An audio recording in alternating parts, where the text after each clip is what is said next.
Hello, I'm going to share details about the new Indiana High School diploma requirements and also information about scheduling for next school year. First, I will begin with the scheduling timeline. Today during homeroom, you will receive a printout of a graduation plan worksheet. We need for you to fill out that worksheet and bring it to your scheduling appointment. You will have an individual scheduling appointment with your counselor during English class. If you have Ms. Sorg for English, your scheduling appointment will take place sometime during January 20th through the 23rd. And if you have Mrs. Waterford, your appointment will be from January 26th through January 30th.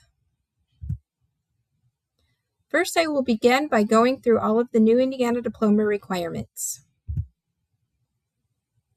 This is a screenshot of the base diploma requirements. As you can see on the bottom right of the screen, there is a link that you will be able to click on to see this in more detail. You will receive this presentation via school email later today, and you will be able to click on all of the links. This shows a snapshot of all of the readiness seals. The seals go above and beyond the base diploma. Students are not required to earn a seal, however, they are encouraged to do so, because completing a seal is the best way that you can prepare yourself for whatever it is you want to do after high school. As you can see across the top, there are 3 different categories. The first one is enrollment, and that one is geared for students who plan to attend college or some type of education after high school. The second category is called employment, and that is for students who are interested in entering the workplace right after high school. The third category is called enlistment and service, and that is geared towards students who plan to join the military after high school. You can also see that there are 2 different types of seals. There are honors seals and honors plus seals. For both of these seals, you would have to complete all of the requirements for the base diploma, plus everything that is listed here for the particular seal that you are aiming for. First, I will begin by going through all of the base diploma requirements. I will begin with English. All students must earn a minimum of 8 total credits in English. This year, you are taking either English 9 or Honors English 9. Next year, you must take English 10 or Honors English 10. In 11th grade, you can choose from English 11 or AP English Language and Composition, which is a college-level course. In 12th grade, you do have some additional options. Every student must complete 1 credit of a communications-focused course. If you choose to take speech or the college-level ACP speech course to meet this requirement, then you must take that in 12th grade. Or you could take a full year of either journalism, newspaper, or yearbook during any grade, and that can fulfill this requirement as well. Additionally, in 12th grade, all students must have at least 1 credit of an English course. The options are listed here. There's a college-level ACP Advanced Composition, an AP English Literature and Composition, and there is also English 12. Some students may also choose to take ACP Literary Interpretation in addition to the Advanced Composition in order to earn additional college credits or in order to fulfill the Indiana College Core requirements, which we will discuss later. Next, I will talk about the math requirements. For the base diploma, all students must complete at least 7 total math credits. Now, your particular math credits will depend greatly on which type of diploma that you are aiming for, meaning whether you plan to complete one of the seals and which one, and also what your plans and goals are for after high school. And your counselor will help you determine which math classes would be most appropriate for you. But all students must complete Algebra 1 and Geometry. All students must complete an additional math course of either Algebra 2 or Honors Algebra 2, or in some cases, business math. And finally, for the 7th credit, all students will take a semester of personal finance during 12th grade. Now, again, depending on your goals, you may be required to take other math courses as well. And listed on the bottom half of the slide, it does show the typical sequence of math courses. Now on to science, technology, and engineering. Students must earn a minimum of 7 total credits for this category as well. Many of you have already taken computing foundations either in 8th grade or you're taking it this year, but if you haven't, you will need to take that at some point during high school. You are also either taking earth and space science, biology, or honors biology this year. If you are not taking biology this year, then you must take it in 10th grade. You will need 2 additional science credits, but you will have a lot of courses to choose from, and you can see the long list listed there on the slide. And for the final 2 credits, you must choose them from a STEM category, and you have a few different options. One is if you do take an additional or extra math course beyond what's required of everyone, that can fulfill your STEM requirement. Or similarly, if you choose to take an extra science course, such as those listed on the previous slide, beyond the requirements, then that can fulfill your STEM requirement. Or you can choose from one of the STEM courses listed here next to number 3. Now I will move on to the social studies requirements. You must complete a minimum of 5 total credits in this area. I'm going to move ahead to grade 11, where all students must take either U.S. history or a college-level ACP U.S. history course.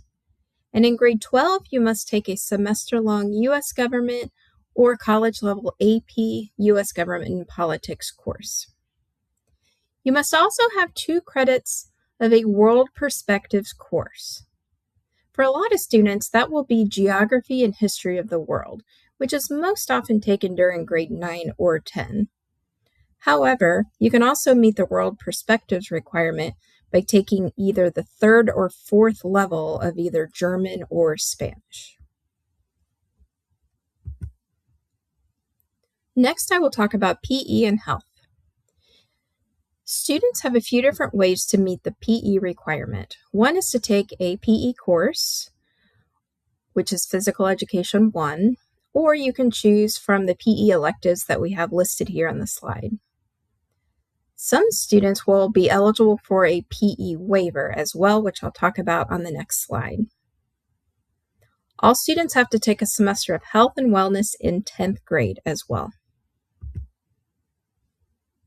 As I mentioned, some students are eligible for a PE waiver by participating in one of the activities or sports listed here on the screen. You do have to complete the activity in good standing, which is determined by the choir or band directors or the coach for your particular sport. Additionally, all students must complete a semester of prep for college and careers. If you have not yet earned that credit, then you will need to do so during high school. And then finally, students will earn the remaining 12 total credits by selecting personalized electives. So electives are courses that students choose to take. So there are a lot of different options here. However, students who do choose to aim for a SEAL will oftentimes be selecting electives to help them meet their SEAL requirements, or in a lot of cases, students might be exploring a career by taking a career pathway, and those electives would fulfill both the pathway requirement and count toward your total credits. But regardless, students are encouraged to put a lot of thought into the electives that they choose to make sure that it's helping them not only meet their diploma requirements, but really explore and best prepare them for life after high school. All students must earn a total of 42 credits in order to earn a high school diploma. There are some additional requirements that students have if they do not pursue one of the seals. So if you are not working toward a seal and you want to earn the base diploma, you also have to meet the requirement of employability skills. And there are many different ways you can do this. One is by a work-based experience, such as employment or a part-time job during high school, or completing an internship, which gives you a chance to explore an internship firsthand while working at a job site. Or you can also complete a service-based experience, which could include volunteering, some type of civic engagement such as 4-H or Scouts, an extracurricular activity such as a sport or some of our clubs would count, or a co-curricular activity including FFA, band, or choir. You just have to complete one activity at some point during high school. It does not have to be every year.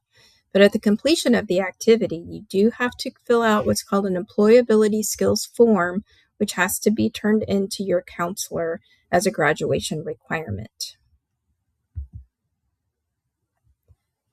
You also have to complete what's called a post-secondary ready competency.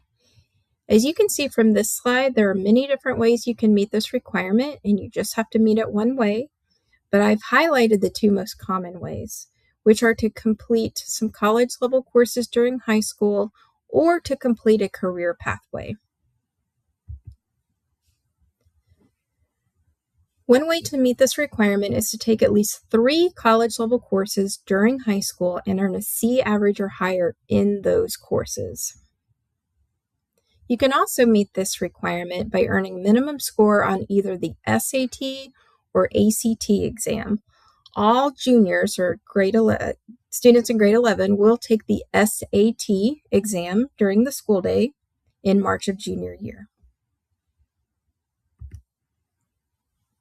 As I mentioned, one of the most common ways to meet this requirement is to complete what's called a career pathway or locally created pathway. A pathway is a sequence of courses, typically 3 courses, that help a student explore a very specific career pathway. In order to meet the requirement with the career pathway, you must have a C average or higher in 3 pathway courses. Finally, the 3 things listed on this slide are also ways to meet the requirement, but they are much less common. One is to earn a minimum score on the ASVAB, to earn an industry certification, or to complete an apprenticeship. Next, I will talk about the readiness seals. Again, this is the same snapshot as before, where you can see there are 2 different levels of seals, either an honor seal or an honors plus seal for 3 different categories depending on your personal goals. The first one I will talk about is the enrollment category. Again, if you're interested in pursuing education after high school. So again, students are encouraged to aim for a seal in order to better prepare themselves for life after high school. If you want to earn an enrollment honor seal, in addition to all of the base diploma requirements, you would have to complete 4 world language credits, which would be 2 years of German or 2 years of Spanish.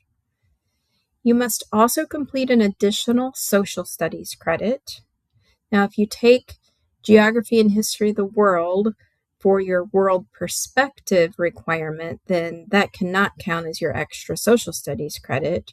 But otherwise, if you're meeting world perspectives with a world language class, then you could take geography and history of the world, Indiana studies, psychology, a college level AP psychology, or sociology.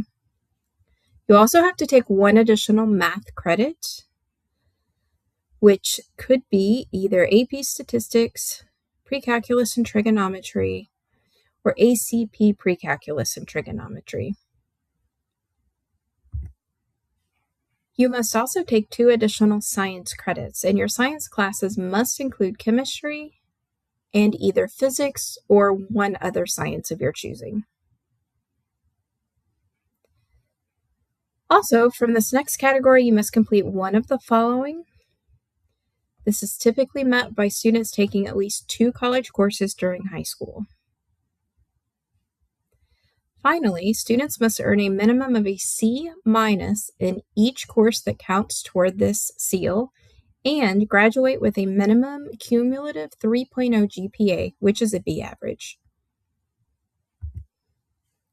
Students who are interested in earning the Enrollment Honors Plus seal must complete everything that I've already mentioned, plus complete a credential of value, which will most likely be met by a student completing the Indiana College Core, which I will talk more about a little bit later. Students must also complete 75 hours of work-based learning and demonstrate skill development in the following areas of communication, collaboration, and work ethic. The person who is supervising the work-based learning will be the one to determine if you have met those skills. And if you click on the link that says rubric, you will see how they are assessing those skills. What's really important to note about this particular seal is the Indiana Resident Admissions Program. Students who earn the Enrollment Honors Plus seal will be automatically accepted to all Indiana public institutions, so public colleges and universities. This does not guarantee admission into a particular academic program at the school, but it does guarantee admission into public Indiana colleges and universities.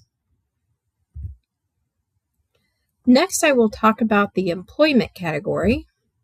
In order for students to earn an Employment Honors seal, you must complete all of the base diploma requirements plus one of the following, which includes a market-driven credential of value.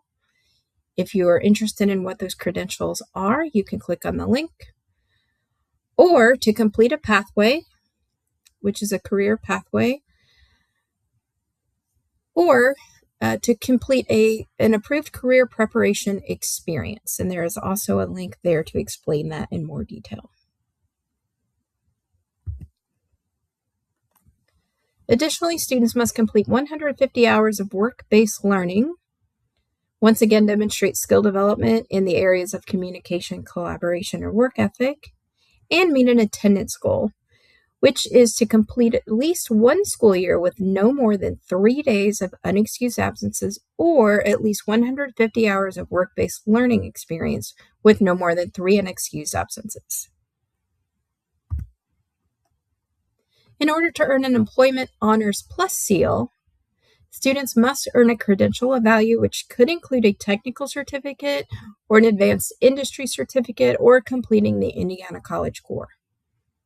Students must complete an additional 650 hours of work-based learning and once again demonstrate skill development in the areas of communication, collaboration, and work ethic. Next, I will talk about the enlistment category. To complete the Enlistment Honor Seal, students must take a course called Introduction to Public Service.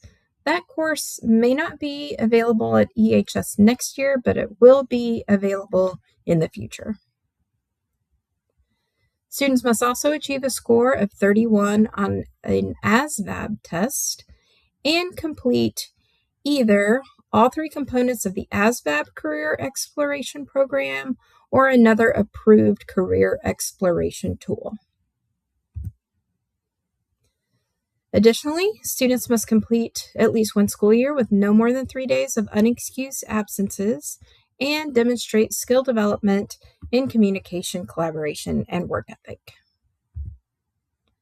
To complete an Enlistment Honors Plus seal, students must complete one of the following, which is to achieve a score of 50 or higher on the ASVAB, enroll in an ROTC program at the collegiate level, or be accepted into a service academy.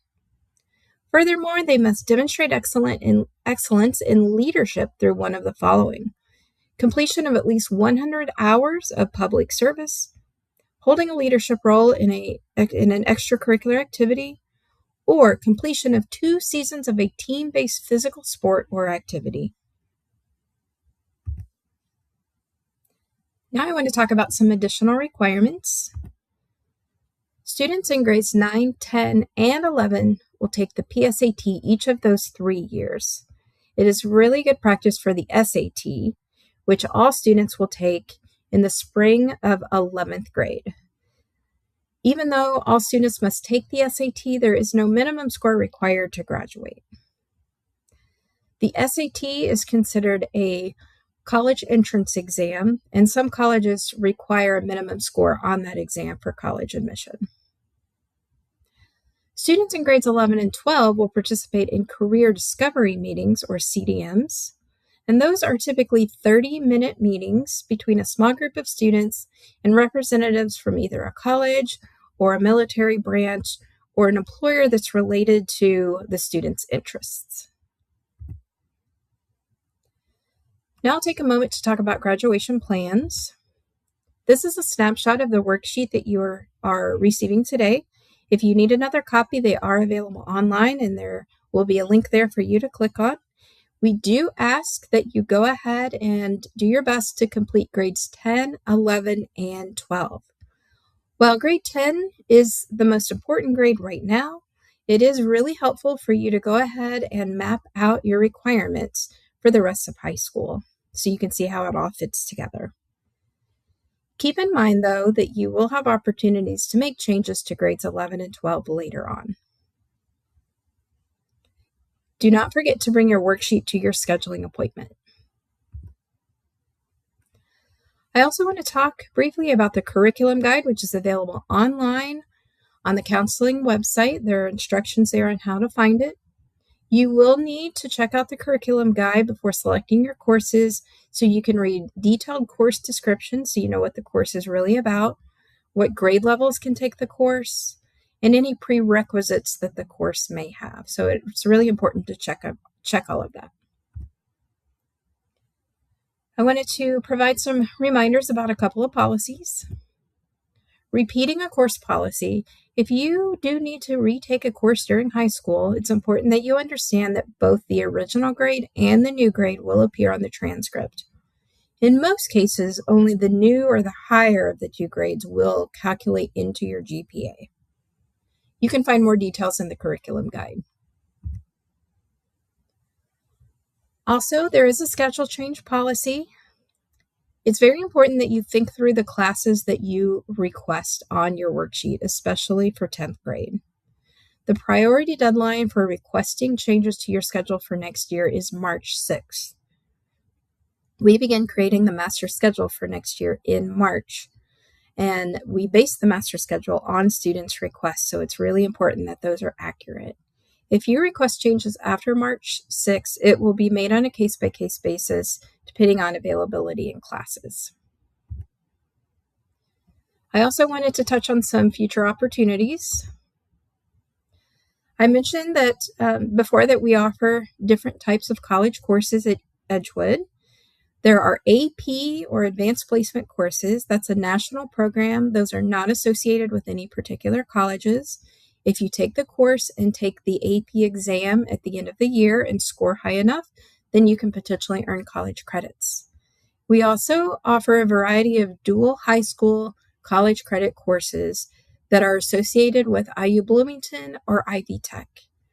If you meet the eligibility criteria to earn college credits, then you can earn college credits for those courses with those colleges. Also keep in mind that those credits can often transfer to other colleges as well.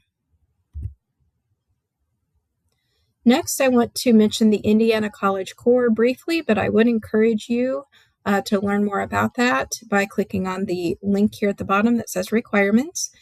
Students who complete the Indiana College Core earn a minimum of 30 college credits during high school by taking courses all at EHS. Based on Indiana law, those college credits transfer between all Indiana public colleges and universities, and some private schools as well. By completing these courses during high school, it can help students save some time and money. Again, I would encourage any students who would like to learn more to click on the link. On that link, you will also see which specific college courses are required. Also, some students may choose to attend the Hoosier Hills Career Center, which is located pretty close by next to Bloomington North High School. Students in grades 11th grade, 12th grade, or both can attend a half-day program where you can get a lot of hands-on learning for a specific career field. In some cases, you can earn college credits and certifications that can help you get a job in that field as well. In the curriculum guide, it lists all of the programs available at Hoosier Hills. It's very important if you're interested in Hoosier Hills that you plan accordingly because you do have to have room in your schedule.